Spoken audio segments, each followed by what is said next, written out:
حضرت آدم کی پیدائش کا واقعہ کچھ مفسرین نے لکھا ہے اللہ نے مشورہ کیا تھا فرشتوں سے وَإِذْ قَالَ رَبُّكَ لِلْمَلَائِكَةِ إِنِّي جَاعِلٌ فِي الْأَرْضِ خَلِيفَةً، لیکن کچھ مفسرین کہتے ہیں کہ اللہ کو ضرورت نہیں فرشتوں سے مشورہ کرنے کی.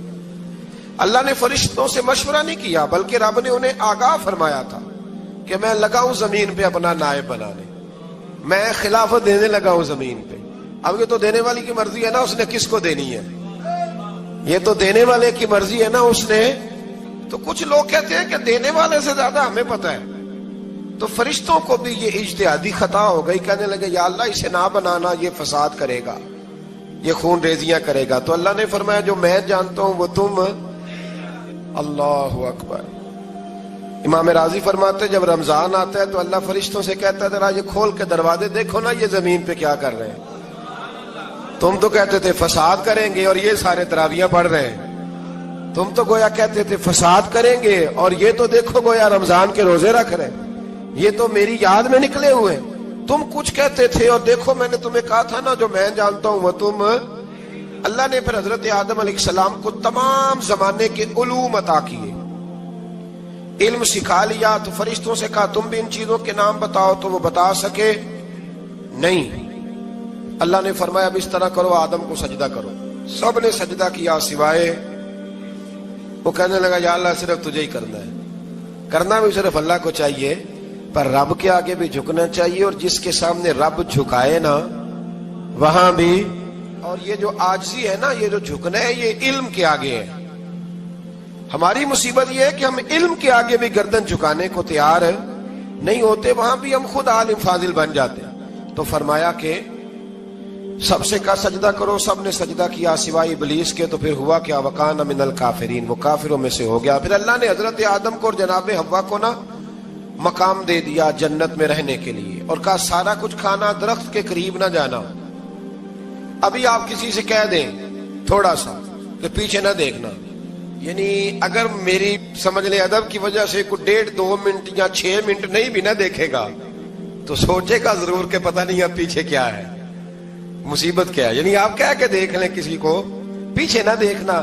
فطرت ہے نا انسان کی، وہ جستجو کرتا ہے کہ اس درخت کے پاس نہ جانا. تو حضرت حوا سلام اللہ علیہ کہتے ہیں دل میں خیال رہتا تھا کہ آخر ہے کیا درخت کے پاس. یہی انسان کا عقیدہ توحید ہے کہ جہاں سے رب منع کر دے وہاں وہ منع ہو جائے. اور یہ ان کی خطا نہیں تھی، یہ اللہ کی حکمت تھی، چونکہ رب نے تو پہلے کہہ دیا تھا بنایا ہی زمین کے لیے، تو یہ تو سارا کچھ ہونا تھا تو زمین پہ آنا تھا نا. تو حضرت حوا اور جناب آدم کے پاس شیطان آیا، اب اس کو نکال تو دیا تھا پر ابھی اس کا جنت میں آنا جانا بند نہیں ہوا تھا، یہ بھی اللہ کی حکمت تھی. تو وہ کہنے لگا تمہیں پتہ ہے بعد میں مر جاؤ گے. تو حضرت حوا کہنے لگی کیا موت بھی آئے گی؟ کہاں، اس کی تکلیف بھی بڑی ہوگی، تو پھر بچیں گے کیسے؟ تو کہنے لگے پھل کھا لو اس درخت کا. تو بچنے کے لیے پھل کھایا تھا. اس طرح لوگ آج بہت سارے کام بچنے کے لیے کرتے ہیں پر بچ سکتے، بچنے کے لیے پھل کھایا. تو اللہ نے فرمایا زمین پہ چلے جاؤ. تو حضرت آدم زمین پہ آئے، پھر کئی 100 سال روتے رہے. فَتَلَقَّى آدَمُ مِن رَبِّهِ کَلِمَاتٍ، تو پھر اللہ نے خود ہی جناب آدم کو کچھ کلمے سکھائے. علامہ اسماعیل حقی فرماتے ہیں وہ کلمے یہ تھے کہ حضرت آدم نے میرے نبی کا وسیلہ پیش کیا، اللہ کریم نے جناب آدم کی دعا کو مقبول فرما لیا. پھر آگے بنی اسرائیل کا ذکر آ جاتا ہے. اللہ تعالیٰ نے بنی اسرائیل، آج آپ اسی قوم کو یہودی کہتے ہیں، ان کو اللہ نے اس زمانے میں فضیلت عطا کی تھی بہت زیادہ.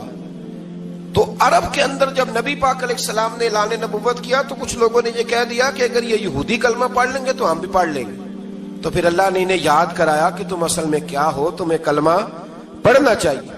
تو اہل یہود کا تذکرہ کرتے کرتے رب کریم نے ایک بات یہ بھی ارشاد فرمائی کہ تم لوگوں کو تو کہتے رہے ہو کہ وہ نبی آنے والے ہیں، وہ نبی آنے والے ہیں، اور جب آ گئے ہیں تو ماننے کو تیار نہیں ہو. تو فرمایا تأمرون الناس بالبر وتنسون انفسکم وانتم تتلون الکتاب، لوگوں کو بھلائی کا حکم دیتے ہو اور اپنے آپ کو بھول جاتے ہو. افلا تعقلون، تمہیں عقل نہیں؟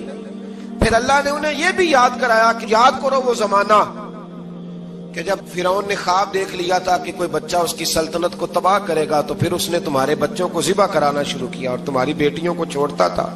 فرمایا یہ بھی تو تم نے دیکھا. میں نے تمہیں پھر تم سے کہا جہاد کرو قوم عمالقہ کے خلاف، تو مقام طیہ میں جا کے یہ لوگ کہنے لگے ہم سے جہاد نہیں ہوتا۔ اللہ نے انہیں ایک میدان میں قید کر دیا۔ بڑی دلچسپ بات، قید تو لوگ ہوتے ہیں نا چار دیواری میں، تو اللہ نے بنی اسرائیل والوں کو جب انہوں نے کہا ہم جہاد نہیں کریں گے تو اللہ نے میدان میں قید کر دیا۔ میدان میں، یہ یاد رکھیں، جب انسان اللہ کی نافرمانی کرتا ہے تو اسے ایسی قید ملتی ہے جس کا اس نے تصور بھی نہیں کیا ہوتا۔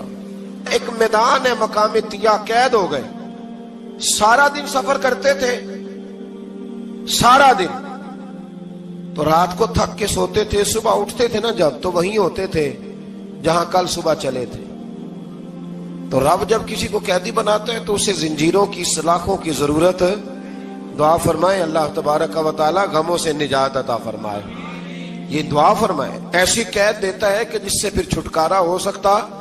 تو بنی اسرائیل کا بہت زیادہ تذکرہ اس بارے میں اللہ تبارک و تعالی نے پھر بیان کیا، اور پھر کہا کہ انہیں جو حکم دیا جاتا تھا یہ اس کی سرتابی کرتے تھے، پھر اللہ نے ان پر ذلت نازل کر دی اور یہ ہمیشہ اس کا شکار رہے۔ قوم سبت کا ذکر فرمایا اللہ نے، ہفتے والے دن کچھ لوگ نافرمانی کرتے تھے۔ ہمارے بھی ہیلے بہانے ہیں نا آج کل کاروبار میں، تو اسی سپارے کی آیت نمبر 65 کے اندر اللہ تعالیٰ نے حضرت داؤد کی قوم کا ذکر کیا کہ اللہ نے انہیں حکم دیا تھا کہ ہفتے والے دن مچھلیاں نہیں پکڑنی، تو وہ کہتے تھے چلو ہاتھ لگا کے نہیں پکڑنی، ہاتھ لگا کے۔ وہ ہمارے لوگ ہیلے بہانے تلاش کر لیتے ہیں نا، وہ بڑے جناب انشورنس والا آ گیا، اب وہ بینک والا آ گیا، وہ فلانے صاحب آ گئے، وہ تروڑ مروڑ کے کہانیاں باتیں، اور پھر ہمیں بھی رستے مل جاتے ہیں بچنے کے۔ مفتی صاحب نے کہہ دیا تھا، ایک مولانا سے میں نے ان کو کہا ہفتے والے دن مچھلیاں نہیں پکڑنے کا، نہیں پکڑتے، چھوٹے چھوٹے حوض بنا لیے، تو مچھلیاں زیادہ آتی تھی اس دن۔ یہ بھی اللہ کی قدرت تھی، نماز کے وقت گاہک زیادہ آتے ہیں، یہ اس کی قدرت ہوتی ہے۔ تو وہ مچھلیاں حوض میں جمع ہو جاتی، یوں سمجھ لیں کہ جال انہوں نے لگا لیے ہوئے تھے، تو جال میں وہ پھنستی رہتی تھی، حوضوں میں آتی رہتی تھی۔ ہفتے کو نہیں پکڑتے تھے، اتوار کو پکڑ لیتے تھے، تو پھر اللہ نے انہیں سزا دی۔ فرمایا تماشے کرتے ہو اللہ کے حکم کے ساتھ، کیا سزا دی؟ فَقُلْنَا لَهُمْ كُونُوا قِرَادَةً خَاسِئِينَ، فرمایا بندر بن جاؤ دھتکارے ہوئے۔ جو رزق حرام طریقے سے کماتے تھے رب انہیں بندر بنا دیتا تھا۔ ابھی بھی میں نے دیکھے ہیں بڑے بڑے تاجر پاگلوں جیسی زندگی گزار رہے ہیں، نفسیاتی طور پہ سکون نہیں ہے، کروڑوں روپیہ پڑا ہے۔ کیوں؟ اس لیے کہ رب کے بتائے ہوئے طریقے کے مطابق تجارت نہیں کرتے۔ آگے ایک اور دلچسپ بات آ گئی، بنی اسرائیل کے اندر نا ایک شخص نے اپنے چچا کو قتل کر دیا جائیداد کے لیے۔ یہ دیکھیں کب سے لوگ جائیداد کے لیے قتل کرتے آ رہے ہیں۔ چچا کو قتل کر دیا، اور قتل کر کے حضرت موسیٰ علیہ السلام کے پاس آئے کہ میرے چچا کو کسی نے قتل کر دیا ہے، تو بتائیں کیا کرنا ہے؟ تو آپ نے فرمایا کہ گائے ذبح کرو، اور اس کا ایک ٹکڑا مقتول کو مارو، مرنے والے کو، وہ خود اٹھ کے بتا دے گا مجھے کس نے قتل کیا ہے۔ اب ارادہ نہیں تھا گائے ذبح کرنے کا، تو بہانے کرنے لگے۔ ارادہ نہیں نہ ہوتا تو پھر کیا ہوتے ہیں؟ کہنے لگے گائے کس طرح کی ہو، بوڑھی ہو کہ بچی ہو، رنگ کیسا ہو، جوان ہو کہ چھوٹی ہو، حال میں ایک دفعہ چلنا سیکھ گئی ہو یا ابھی نہ سیکھی ہو، تو بتاتے گئے۔ تو رب بھی شرطیں بیان کرتا گیا، گہرے زرد رنگ کی ہو، حال کے اندر اسے نہ چلایا گیا ہو، پانی نہ نکالا گیا ہو، نہ بچی ہو نہ جوان ہو، اس کے درمیان ہو۔ یہ ساری شرطیں کہاں پائی جاتی تھی؟ حضرت موسیٰ علیہ السلام کی قوم کا ایک شخص تھا جو اللہ کا ولی تھا، وہ جب انتقال کرنے لگا نا، اللہ اکبر، دیکھو رب ولیوں کی اولادوں پر بھی کتنا فضل فرماتا ہے۔